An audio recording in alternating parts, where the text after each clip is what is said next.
Welcome back. రాజస్థాన్లో భారీ అగ్ని ప్రమాదం జరిగింది. మరికొన్ని గంటల్లో ప్రధాని మోదీ చేతుల మీదుగా ప్రారంభం కానున్న ఆయిల్ రిఫైనరీ కేంద్రంలో అగ్ని ప్రమాదం చోటు చేసుకుంది. సమాచారం అందుకున్న అగ్నిమాపక సిబ్బంది 20 ఫైర్ ఇంజిన్లతో ఘటనా స్థలానికి చేరుకున్నాయి. మంటలను అదుపు చేసేందుకు ప్రయత్నాలు ప్రారంభించారు.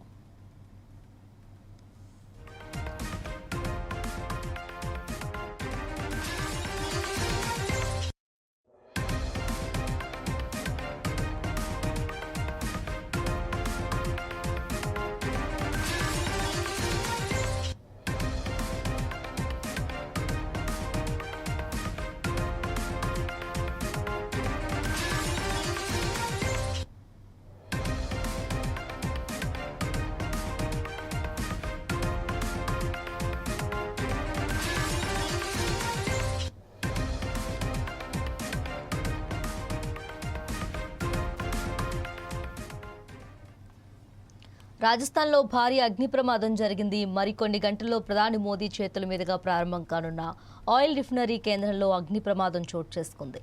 సమాచారం అందుకున్న అగ్నిమాపక సిబ్బంది 20 ఫైర్ ఇంజిన్లతో ఘటనా స్థలానికి చేరుకున్నాయి. మంటలను అదుపు చేసేందుకు ప్రయత్నాలు ప్రారంభించారు.